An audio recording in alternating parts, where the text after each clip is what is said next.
ಓಂ ಶಾಂತಿ. ಮುರಳಿಯ date ಆಗಿದೆ 21/2/2026. ಪ್ರಾರ್ಥ ಮುರಳಿ ಬಾಪ್ತಾದ ಮಧುಬನ. ಮಧುರ ಮಕ್ಕಳೇ, ನೀವು ತಂದೆಯ ಬಳಿ ತಮ್ಮ ಮಲಗಿರುವ ಅದೃಷ್ಟವನ್ನು ಜಾಗೃತ ಮಾಡಿಕೊಳ್ಳಲು ಬಂದಿದ್ದೀರಿ. ಅದೃಷ್ಟ ಬೆಳಗುವುದು ಎಂದರೆ ವಿಶ್ವದ ಮಾಲೀಕರಾಗುವುದು. ಪ್ರಶ್ನೆ: ಯಾವ ಔಷಧಿಯು ನೀವು ಮಕ್ಕಳನ್ನು ತಂದೆಯ ಸಮಾನ ಬುದ್ಧಿವಂತರನ್ನಾಗಿ ಮಾಡಿಬಿಡುತ್ತದೆ? ಉತ್ತರ: ಈ ವಿದ್ಯೆಯು ನೀವು ಮಕ್ಕಳಿಗೆ ಬುದ್ಧಿಯ ಔಷಧಿಯಾಗಿದೆ. ಯಾರು ನಿತ್ಯವೂ ವಿದ್ಯೆಯನ್ನು ಓದುವರೋ, ಅರ್ಥಾತ್ ಈ ಔಷಧಿಯನ್ನು ತೆಗೆದುಕೊಳ್ಳುವರೋ, ಅವರ ಬುದ್ಧಿಯು ಪಾರಸವಾಗಿ ಬಿಡುತ್ತದೆ. ಪಾರಸನಾಥ ತಂದೆಯು ಯಾರು ಬುದ್ಧಿವಂತರಿಗೂ ಬುದ್ಧಿವಂತನಾಗಿದ್ದಾರೆ, ಅವರು ನಿಮ್ಮನ್ನು ತನ್ನ ಸಮಾನ ಪಾರಸ ಬುದ್ಧಿಯವರನ್ನಾಗಿ ಮಾಡುತ್ತಾರೆ. ಗೀತೆ: ಅದೃಷ್ಟವನ್ನು ಬೆಳಗಿಸಿಕೊಂಡು ಬಂದಿದ್ದೇನೆ. ಓಂ ಶಾಂತಿ. ಗೀತೆಯ ಸಾಲನ್ನು ಕೇಳಿ ಮಧುರಾತಿ ಮಧುರ ಮಕ್ಕಳಿಗೆ ರೋಮಾಂಚನವಾಗಿ ಬಿಡಬೇಕೋ? ಬಲೆ, ಇದು ಸಾಮಾನ್ಯ ಗೀತೆಯಾಗಿದೆ, ಆದರೆ ಇದರ ಸಾರವನ್ನು ಮತ್ಯಾರೂ ತಿಳಿದುಕೊಂಡಿಲ್ಲ. ತಂದೆಯೇ ಬಂದು ಗೀತೆ, ಶಾಸ್ತ್ರ ಇತ್ಯಾದಿಗಳ ಅರ್ಥವನ್ನು ತಿಳಿಸುತ್ತಾರೆ. ಮಧುರಾತಿ ಮಧುರ ಮಕ್ಕಳು ಇದನ್ನು ತಿಳಿದುಕೊಂಡಿದ್ದೀರಿ. ಕಲಿಯುಗದಲ್ಲಿ ಎಲ್ಲರ ಅದೃಷ್ಟವು ಮಲಗಿಕೊಂಡು ಬಿಟ್ಟಿದೆ. ಸತ್ಯಯುಗದಲ್ಲಿ ಎಲ್ಲರ ಅದೃಷ್ಟವು ಜಾಗೃತವಾಗಿರುತ್ತದೆ. ಮಲಗಿರುವ ಅದೃಷ್ಟವನ್ನು ಜಾಗೃತ ಮಾಡುವವರು ಮತ್ತು ಶ್ರೀಮತ ಕೊಡುವವರು ಅಥವಾ ಪುರುಷಾರ್ಥ ಮಾಡಿಸುವವರು ಒಬ್ಬರೇ ತಂದೆಯಾಗಿದ್ದಾರೆ. ಅವರೇ ಕುಳಿತು ಮಕ್ಕಳ ಅದೃಷ್ಟವನ್ನು ಬೆಳಗಿಸುತ್ತಾರೆ. ಹೇಗೆ ಮಕ್ಕಳು ಜನ್ಮ ಪಡೆಯುತ್ತಿದ್ದಂತೆಯೇ ಅದೃಷ್ಟವು ಜಾಗೃತವಾಗುತ್ತದೆ. ಮಗುವಿನ ಜನ್ಮವಾಗುತ್ತಿದ್ದಂತೆಯೇ ಅವರಿಗೆ ನಮ್ಮ ವಾರಸುದಾರನು ಜನ್ಮ ಪಡೆದನೆಂದು ಅರ್ಥವಾಗಿ ಬಿಡುತ್ತದೆ. ಹಾಗೆಯೇ ಇದು ಬೇಅದ್ದಿನ ಮಾತಾಗಿದೆ. ಮಕ್ಕಳಿಗೆ ತಿಳಿದಿದೆ, ಕಲ್ಪಕಲ್ಪವೂ ನಮ್ಮ ಅದೃಷ್ಟವು ಬೆಳಗುತ್ತದೆ ಮತ್ತು ಮಲಗಿಬಿಡುತ್ತದೆ. ಪಾವನರಾದಾಗ ಅದೃಷ್ಟವು ಬೆಳಗುತ್ತದೆ. ಪಾವನ ಗೃಹಸ್ಥಾಶ್ರಮವೆಂದು ಹೇಳಲಾಗುತ್ತದೆ. ಆಶ್ರಮ ಶಬ್ದವು ಪವಿತ್ರವಾಗಿರುತ್ತದೆ. ಪವಿತ್ರ ಗೃಹಸ್ಥಾಶ್ರಮ ಅದಕ್ಕೆ ವಿರುದ್ಧವಾಗಿದೆ. ಅಪವಿತ್ರ ಪತಿತ ಗೃಹಸ್ಥ ಧರ್ಮ ಅದಕ್ಕೆ ಆಶ್ರಮವೆಂದು ಹೇಳುವುದಿಲ್ಲ.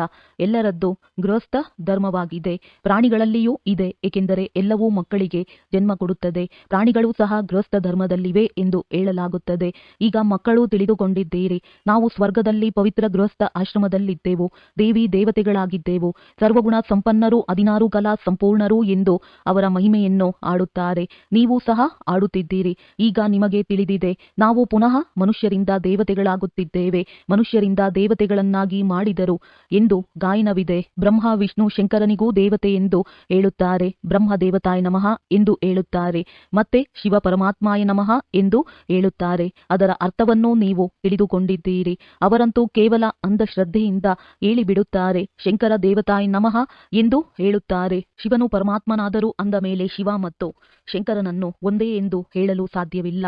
ನಿಮಗೆ ತಿಳಿದಿದೆ, ನಾವು ಅವಶ್ಯವಾಗಿ ಕಲ್ಲು ಬುದ್ಧಿಯವರಾಗಿದ್ದೆವು. ಈಗ ಪಾರಸ ಬುದ್ಧಿಯವರಾಗುತ್ತಿದ್ದೇವೆ. ದೇವತೆಗಳಿಗಂತೂ ಕಲ್ಲು ಬುದ್ಧಿಯವರೆಂದು ಹೇಳುವುದಿಲ್ಲ. ಮತ್ತೆ ಡ್ರಾಮಾ ಅನುಸಾರ ರಾವಣ ರಾಜ್ಯದಲ್ಲಿ ಏಣಿಯನ್ನು ಕೆಳಗಿಳಿಯಬೇಕಾಗಿದೆ. ಪಾರಸ ಬುದ್ಧಿಯವರಿಂದ ಕಲ್ಲು ಬುದ್ಧಿಯವರಾಗಬೇಕಾಗಿದೆ. ಎಲ್ಲರಿಗಿಂತ ಬುದ್ಧಿವಂತರಂತೂ ಒಬ್ಬರೇ ತಂದೆಯಾಗಿದ್ದಾರೆ. ಈಗ ನಿಮ್ಮ ಬುದ್ಧಿಯಲ್ಲಿ ಆ ತಾಕತ್ತು ಉಳಿದಿಲ್ಲ. ತಂದೆಯು ನಿಮ್ಮನ್ನು ಪಾರಸ ಬುದ್ಧಿಯವರನ್ನಾಗಿ ಮಾಡುತ್ತಾರೆ. ನೀವು ಪಾರಸ ಬುದ್ಧಿಯವರಾಗುವುದಕ್ಕಾಗಿಯೇ ಬರುತ್ತೀರಿ. ಪಾರಸನಾಥನ ಮಂದಿರವೂ ಇದೆ, ಅಲ್ಲಿ ಮೇಳವಾಗುತ್ತದೆ. ಆದರೆ ಪಾರಸನಾಥನು ಯಾರು ಎಂಬುದು ಅವರಿಗೆ ತಿಳಿದಿಲ್ಲ.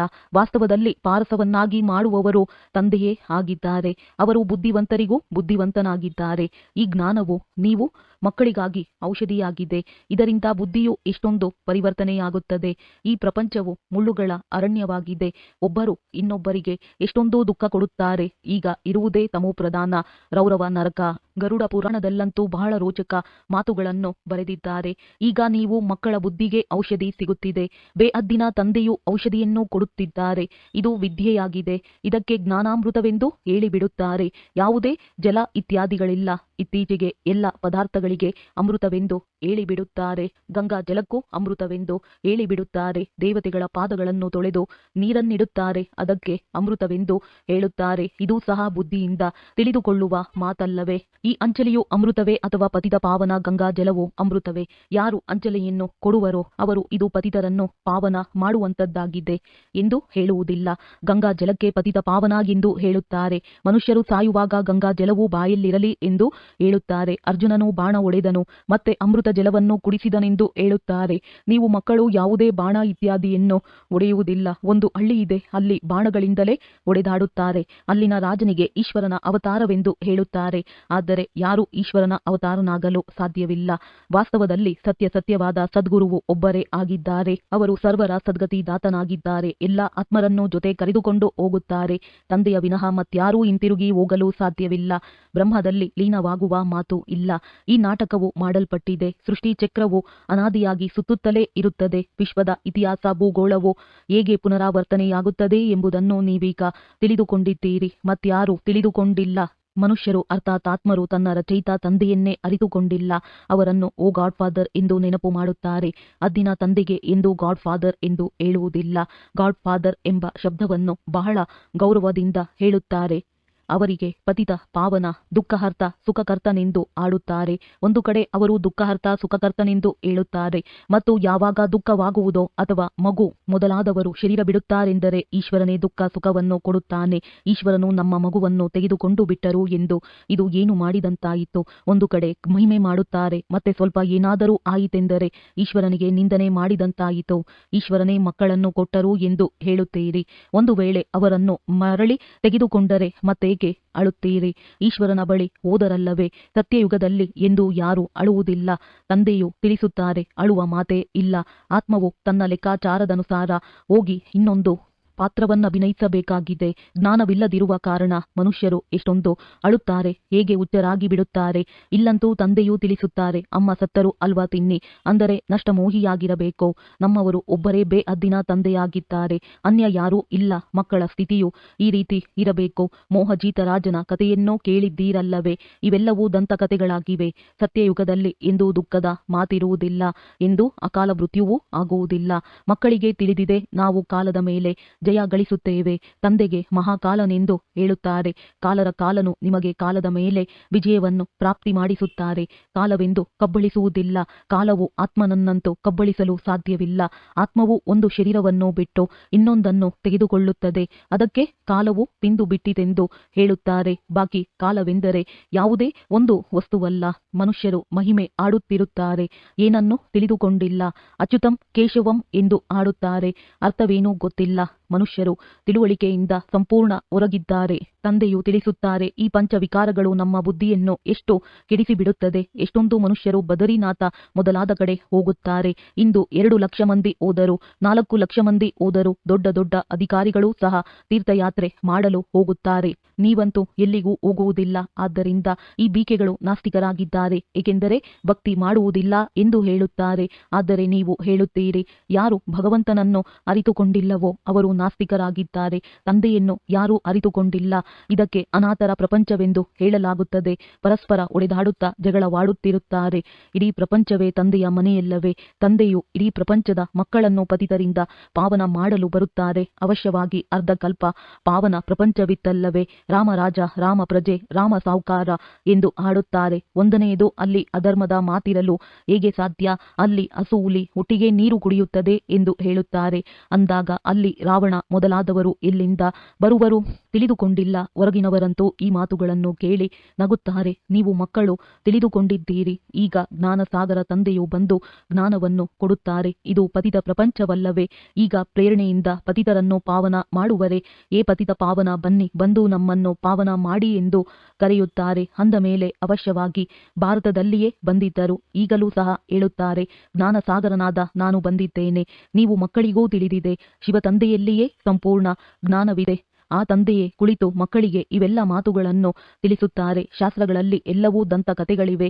ವ್ಯಾಸ ಭಗವಂತನು ಶಾಸ್ತ್ರಗಳನ್ನು ರಚಿಸಿದನೆಂದು ಹೆಸರನ್ನಿಟ್ಟು ಬಿಟ್ಟಿದ್ದಾರೆ. ಅವರಂತೂ ಭಕ್ತಿ ಮಾರ್ಗದ ವ್ಯಾಸನಾಗಿದ್ದರು. ಇವರು ವ್ಯಾಸ ದೇವನಾಗಿದ್ದಾರೆ. ಅವರ ಮಕ್ಕಳು ನೀವು ಸುಖದೇವರಾಗಿದ್ದೀರಿ. ನೀವೀಗ ಸುಖದ ದೇವತೆಗಳಾಗುತ್ತೀರಿ. ವ್ಯಾಸ ಅರ್ಥಾತ್ ಶಿವಾಚಾರ್ಯರಿಂದ ಸುಖದ ಆಸ್ತಿಯನ್ನು ಪಡೆಯುತ್ತಿದ್ದೀರಿ. ನೀವು ವ್ಯಾಸನ ಮಕ್ಕಳಾಗಿದ್ದೀರಿ. ಆದರೆ ಮನುಷ್ಯರು ತಬ್ಬಿಬ್ಬಾಗದಿರಲಿ ಎಂದು ನಿಮಗೆ ಶಿವನ ಮಕ್ಕಳೆಂದು ಹೇಳಲಾಗುತ್ತದೆ. ಅವರ ಮೂಲ ಹೆಸರು ಶಿವ ಎಂದಾಗಿದೆ. ಅಂದಾಗ ತಂದೆಯು ತಿಳಿಸುತ್ತಾರೆ, ಮಕ್ಕಳೇ, ಯಾವುದೇ ದೇಹದಾರಿಯನ್ನು ನೋಡಬೇಡಿ. ಯಾವಾಗ ಶಿವತಂದೆಯು ಸನ್ಮುಖದಲ್ಲಿ ಕುಳಿತಿದ್ದಾರೆ, ಆತ್ಮವನ್ನು ತಿಳಿದುಕೊಳ್ಳಲಾಗುತ್ತದೆ. ಅದೇ ರೀತಿ ಪರಮಾತ್ಮನನ್ನೂ ಸಹ ತಿಳಿದುಕೊಳ್ಳಲಾಗುತ್ತದೆ. ಅವರು ಪರಮಪಿತ ಪರಮಾತ್ಮ ಶಿವನಾಗಿದ್ದಾರೆ. ಅವರೇ ಬಂದು ಪತಿತರಿಂದ ಪಾವನರಾಗುವ ಮಾರ್ಗವನ್ನು ತಿಳಿಸುತ್ತಾರೆ, ಹೇಳುತ್ತಾರೆ, ನಾನು ನೀವಾತ್ಮರ ತಂದೆಯಾಗಿದ್ದೇನೆ. ಆತ್ಮವನ್ನು ಕಣ್ಣಿನಿಂದ ನೋಡಲು ಸಾಧ್ಯವಾಗುವುದಿಲ್ಲ, ಅನುಭವ ಮಾಡಲಾಗುತ್ತದೆ. ತಂದೆಯು ಕೇಳುತ್ತಾರೆ, ನೀವೀಗ ತಮ್ಮ ಆತ್ಮಾನುಭೂತಿ ಮಾಡಿಕೊಂಡಿರಾ? ಇಷ್ಟು ಚಿಕ್ಕದಾದ ಆತ್ಮನಲ್ಲಿ ಅವಿನಾಶಿ ಪಾತ್ರವು ಅಡಕವಾಗಿದೆ. ಇದೊಂದು ರೆಕಾರ್ಡ್ ಆಗಿದೆ. ನಿಮಗೆ ತಿಳಿದಿದೆ, ನಾನಾತ್ಮನೇ ಶರೀರ ಧಾರಣೆ ಮಾಡುತ್ತೇನೆ. ಮೊದಲು ನೀವು ದೇಹಾಭಿಮಾನಿಯಾಗಿದ್ದೀರಿ, ಈಗ ದೇಹಿ ಅಭಿಮಾನಿಯಾಗಿದ್ದೀರಿ. ನಿಮಗೆ ಗೊತ್ತಿದೆ, ನಾನಾತ್ಮನು 84 ಜನ್ಮಗಳನ್ನು ತೆಗೆದುಕೊಳ್ಳುತ್ತೇನೆ. ಅದು ಎಂದು ಮುಕ್ತಾಯವಾಗುವುದಿಲ್ಲ. ಕೆಲವರು ಕೇಳುತ್ತಾರೆ, ಈ ನಾಟಕವು ಯಾವಾಗಿನಿಂದ ಆರಂಭವಾಯಿತೆಂದು. ಆದರೆ ಇದು ಅನಾದಿಯಾಗಿದೆ ಎಂದು ವಿನಾಶವಾಗುವುದಿಲ್ಲ. ಇದಕ್ಕೆ ಮಾಡಲ್ಪಟ್ಟ ಅವಿನಾಶಿ ವಿಶ್ವ ನಾಟಕವೆಂದು ಹೇಳಲಾಗುತ್ತದೆ. ಅಂದಾಗ ತಂದೆಯು ಕುಳಿತು ಮಕ್ಕಳಿಗೆ ತಿಳಿಸುತ್ತಾರೆ, ಹೇಗೆ ಅವಿದ್ಯಾವಂತ ಮಕ್ಕಳಿಗೆ ವಿದ್ಯೆಯನ್ನು ಓದಿಸಲಾಗುತ್ತದೆ. ಆತ್ಮವೇ ಶರೀರದಲ್ಲಿರುತ್ತದೆ. ಇದು ಕಲ್ಲು ಬುದ್ಧಿಯವರಿಗಾಗಿ ಭೋಜನವಾಗಿದೆ. ಬುದ್ಧಿಗೆ ತಿಳುವಳಿಕೆ ಸಿಗುತ್ತದೆ. ನೀವು ಮಕ್ಕಳಿಗಾಗಿ ತಂದೆಯು ಚಿತ್ರಗಳನ್ನು ಮಾಡಿಸಿದ್ದಾರೆ. ಬಹಳ ಸಹಜವಾಗಿದೆ. ಇವರು ತ್ರಿಮೂರ್ತಿ ಬ್ರಹ್ಮ ವಿಷ್ಣು ಶಂಕರರಾಗಿದ್ದಾರೆ. ಬ್ರಹ್ಮನಿಗೂ ತ್ರಿಮೂರ್ತಿ ಎಂದು ಏಕೆ ಹೇಳುತ್ತಾರೆ? ದೇವದೇವ ಮಹಾದೇವ ಒಬ್ಬರು ಇನ್ನೊಬ್ಬರ ಮೇಲೆ ಇಡುತ್ತಾರೆ. ಅರ್ಥವೇನನ್ನೂ ತಿಳಿದುಕೊಂಡಿಲ್ಲ. ಬ್ರಹ್ಮನು ದೇವತೆಯಾಗಲು ಹೇಗೆ ಸಾಧ್ಯ? ಪ್ರಜಾಪಿತ ಬ್ರಹ್ಮನಂತೂ ಇಲ್ಲಿಯೇ ಇರಬೇಕು. ಈ ಮಾತುಗಳು ಯಾವುದೇ ಶಾಸ್ತ್ರಗಳಲ್ಲಿಲ್ಲ. ತಂದೆಯು ತಿಳಿಸುತ್ತಾರೆ, ನಾನು ಈ ಬ್ರಹ್ಮ ಶರೀರದಲ್ಲಿ ಪ್ರವೇಶ ಮಾಡಿ ಇವರ ಮೂಲಕ ನಾನು ತಿಳಿಸುತ್ತೇನೆ. ಇವರನ್ನು ತನ್ನವರನ್ನಾಗಿ ಮಾಡಿಕೊಳ್ಳುತ್ತೇನೆ. ಇವರ ಬಹಳ ಜನ್ಮಗಳ ಅಂತಿಮದಲ್ಲಿ ಬರುತ್ತೇನೆ. ಇವರೂ ಸಹ ಪಂಚವಿಕಾರಗಳ ಸನ್ಯಾಸ ಮಾಡುತ್ತಾರೆ. ಸನ್ಯಾಸ ಮಾಡುವವರಿಗೆ ಯೋಗಿ ಋಷಿಗಳೆಂದು ಹೇಳಲಾಗುತ್ತದೆ. ನೀವೀಗ ರಾಜ ಋಷಿಗಳಾಗಿದ್ದೀರಿ. ಪಂಚವಿಕಾರಗಳ ಸನ್ಯಾಸವನ್ನು ಮಾಡಿದ್ದೀರಿ. ಆದ್ದರಿಂದ ಹೆಸರು ಬದಲಾಗುತ್ತದೆ. ನೀವಂತೂ ರಾಜಯೋಗಿಗಳಾಗಿದ್ದೀರಿ. ಪ್ರತಿಜ್ಞೆ ಮಾಡುತ್ತೀರಿ. ಆ ಸನ್ಯಾಸಿಗಳಾದರೂ ಮನೆಮಠವನ್ನು ಬಿಟ್ಟು ಹೊರಟು ಹೋಗುತ್ತಾರೆ. ಇಲ್ಲಂತೂ ಸ್ತ್ರೀ ಪುರುಷರು ಒಟ್ಟಿಗೆ ಇರುತ್ತೀರಿ. ನಾವೆಂದು ವಿಕಾರದಲ್ಲಿ ಹೋಗುವುದಿಲ್ಲವೆಂದು ಪ್ರತಿಜ್ಞೆ ಮಾಡುತ್ತೀರಿ. ಮೂಲ ಮಾತೆ ವಿಕಾರದ್ದಾಗಿದೆ. ನೀವು ಮಕ್ಕಳಿಗೆ ತಿಳಿದಿದೆ, ಶಿವತಂದೆಯು ರಚಯಿತನಾಗಿದ್ದಾರೆ. ಅವರು ಹೊಸ ರಚನೆಯನ್ನು ರಚಿಸುತ್ತಾರೆ. ಅವರು ಬೀಜರೂಪ ಸಚ್ಚಿತ್ ಆನಂದ ಸಾಗರ ಜ್ಞಾನ ಸಾಗರನಾಗಿದ್ದಾರೆ. ಸ್ಥಾಪನೆ ವಿನಾಶ ಪಾಲನೆ ಹೇಗೆ ಮಾಡುತ್ತಾರೆ ಇದು ತಂದೆಗೆ ಗೊತ್ತಿದೆ, ಮನುಷ್ಯರಿಗೆ ಗೊತ್ತಿಲ್ಲ. ನೀವು ಬೀಕೆಗಳಂತೂ ಪ್ರಪಂಚದ ವಿನಾಶ ಮಾಡುತ್ತೀರಿ ಎಂದು ತಟ್ಟನೆ ಹೇಳಿಬಿಡುತ್ತಾರೆ. ಒಳ್ಳೆಯದು, ನಿಮ್ಮ ಬಾಯಲ್ಲಿ ಗುಲಾಬ್ ಜಾಮೂನು. ಇವರಂತೂ ವಿನಾಶಕ್ಕಾಗಿ ನಿಮಿತ್ತರಾಗಿದ್ದಾರೆ. ಶಾಸ್ತ್ರಗಳನ್ನಾಗಲಿ ಭಕ್ತಿಯನ್ನಾಗಲಿ ಗುರುಗಳನ್ನಾಗಲಿ ಒಪ್ಪುವುದಿಲ್ಲ. ಕೇವಲ ತಮ್ಮ ದಾದಾರವರನ್ನು ಒಪ್ಪುತ್ತಾರೆಂದು ಹೇಳುತ್ತಾರೆ. ಆದರೆ ಸ್ವಯಂ ತಂದೆಯು ತಿಳಿಸುತ್ತಾರೆ, ಇವರದ್ದು ಪತಿತ ಶರೀರವಾಗಿದೆ. ನಾನು ಇವರಲ್ಲಿ ಪ್ರವೇಶ ಮಾಡಿದ್ದೇನೆ. ಪತಿತ ಪ್ರಪಂಚದಲ್ಲಿ ಯಾರೂ ಪಾವನರಿರುವುದಿಲ್ಲ. ಮನುಷ್ಯರು ಹೇಳಿಕೆ ಕೇಳಿಕೆ ಮಾತುಗಳನ್ನು ಕೇಳಿಸಿಕೊಂಡು ಅದನ್ನೇ ಹೇಳಿಬಿಡುತ್ತಾರೆ. ಇಂತಹ ಹೇಳಿಕೆ ಕೇಳಿಕೆಯ ಮಾತುಗಳಿಂದಲೇ ಭಾರತವು ದುರ್ಗತಿಯನ್ನು ಹೊಂದಿದೆ. ಆದ್ದರಿಂದ ತಂದೆಯು ಬಂದು ಸತ್ಯವನ್ನು ತಿಳಿಸಿ ಎಲ್ಲರ ಸದ್ಗತಿ ಮಾಡುತ್ತಾರೆ. ಒಳ್ಳೆಯದು, ಮಧುರಾತಿ ಮಧುರ ಅಗಲಿ ಹೋಗಿ ಮರಳಿ ಸಿಕ್ಕಿರುವ ಮಕ್ಕಳ ಪ್ರತಿ ಮಾತ್ಪಿತಾ ಬಾಪ್ತಾದಾರವರ ನೆನಪು, ಪ್ರೀತಿ ಹಾಗೂ ಸುಪ್ರಭಾತ. ಆತ್ಮಿಕ ಮಕ್ಕಳಿಗೆ ಆತ್ಮಿಕ ತಂದೆಯ ನಮಸ್ತೆ. ಧಾರಣೆಗಾಗಿ ಮುಖ್ಯ ಸಾರ: ತಂದೆಯಿಂದ ಸುಖದ ಆಸ್ತಿಯನ್ನು ತೆಗೆದುಕೊಂಡು ಸುಖದ ದೇವತೆಗಳಾಗಬೇಕಾಗಿದೆ. ಎಲ್ಲರಿಗೆ ಸುಖ ಕೊಡಬೇಕಾಗಿದೆ. ರಾಜ ಋಷಿಗಳಾಗಲು ಸರ್ವ ವಿಕಾರಗಳ ಸನ್ಯಾಸ ಮಾಡಬೇಕಾಗಿದೆ. ವಿದ್ಯೆಯೇ ಸತ್ಯವಾದ ಟಾನಿಕ್ ಆಗಿದೆ. ಸದ್ಗತಿಗಾಗಿ ಹೇಳಿಕೆ ಕೇಳಿಕೆ ಮಾತುಗಳನ್ನು ಬಿಟ್ಟು ಶ್ರೀಮತದಂತೆ ನಡೆಯಬೇಕಾಗಿದೆ. ಒಬ್ಬ ತಂದೆಯಿಂದಲೇ ಕೇಳಬೇಕಾಗಿದೆ. ಮೋಹಜೀತರಾಗಬೇಕಾಗಿದೆ. ವರದಾನ: ತಮ್ಮ ಸತ್ಯ ಸಂಸ್ಕಾರಗಳನ್ನು ಸ್ಮೃತಿಗೆ ತಂದುಕೊಂಡು ಸದಾ ಹರ್ಷಿತವಾಗಿ ಇರುವಂತಹ ಜ್ಞಾನ ಸ್ವರೂಪ ಭವ. ಯಾವ ಮಕ್ಕಳು ಜ್ಞಾನದ ಸ್ಮರಣೆ ಮಾಡುತ್ತಾ ಅದರ ಸ್ವರೂಪರಾಗುವರು ಅವರು ಸದಾ ಹರ್ಷಿತವಾಗಿ ಇರುತ್ತಾರೆ. ಸದಾ ಹರ್ಷಿತವಾಗಿರುವುದು ಬ್ರಾಹ್ಮಣ ಜೀವನದ ಸತ್ಯ ಸಂಸ್ಕಾರವಾಗಿದೆ. ದಿವ್ಯ ಗುಣಗಳು ತಮ್ಮ ವಸ್ತುವಾಗಿದೆ.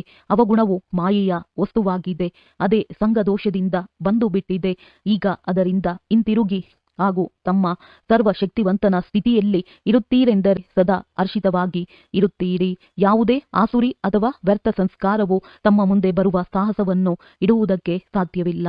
ಸ್ಲೋಗನ್: ಸಂಪೂರ್ಣತೆಯ ಲಕ್ಷ್ಯವನ್ನು ತಮ್ಮ ಮುಂದೆ ಇಟ್ಟುಕೊಳ್ಳುತ್ತೀರೆಂದರೆ ಸಂಕಲ್ಪದಲ್ಲಿಯೂ ಯಾವುದೇ ಆಕರ್ಷಣೆಯು ಆಕರ್ಷಿಸಲು ಸಾಧ್ಯವಿಲ್ಲ. ಅವ್ಯಕ್ತ ಸೂಚನೆ: ಏಕತೆ ಮತ್ತು ವಿಶ್ವಾಸದ ಗುಣಲಕ್ಷಣಗಳ ಮೂಲಕ ಸಫಲತಾ ಸಂಪನ್ನರಾಗಿರಿ. ಏಕತೆಗಾಗಿ ಒಂದು ಆತ್ಮಿಕ ತಾಯಿತವನ್ನು ಸದಾ ತಮ್ಮ ಹತ್ತಿರ ಇಟ್ಟುಕೊಳ್ಳಿ. ಗೌರವ ಕೊಡುವುದೇ ಗೌರವ ತೆಗೆದುಕೊಳ್ಳುವುದಾಗಿದೆ. ಈ ಗೌರವದ ರೆಕಾರ್ಡ್ ಸಫಲತೆಯ ಅವಿನಾಶಿ ರೆಕಾರ್ಡ್ ವಾಗುವುದು. ಮುಖದಲ್ಲಿ ಒಂದೇ ಸಫಲತೆಯ ಮಂತ್ರವಾಗಿದೆ. ಮೊದಲು ನೀವು ಈ ಮಹಾಮಂತ್ರವನ್ನು ಮನಸ್ಸಿನಲ್ಲಿ ಪಕ್ಕಾ ಮಾಡಿಕೊಳ್ಳಿ. ಯಥಾರ್ಥ ರೂಪದಿಂದ ಮೊದಲು ನಾನು ಎನ್ನುವುದು ಅಳಿಸಿ ಇನ್ನೊಬ್ಬರನ್ನು ಮುಂದುವರೆಸುವುದೇ ತಮ್ಮನ್ನು ಮುಂದುವರೆಸಿಕೊಳ್ಳುವುದಾಗಿದೆ ಎಂದು ತಿಳಿಯುತ್ತಾ ಈ ಮಹಾಮಂತ್ರವನ್ನು ಮುಂದುವರೆಸುತ್ತಾ ಸಫಲತೆಯನ್ನು ಪಡೆದುಕೊಳ್ಳುತ್ತೀರಿ. ಈ ಮಂತ್ರ ಮತ್ತು ತಾಯತ ಸದಾ ಜೊತೆಯಲ್ಲಿರಲಿ. ಆಗ ಪ್ರತ್ಯಕ್ಷತೆಯ ಡಂಗೂರ ಸಾರುವುದು ಒಳ್ಳೆಯದು. ಓಂ ಶಾಂತಿ.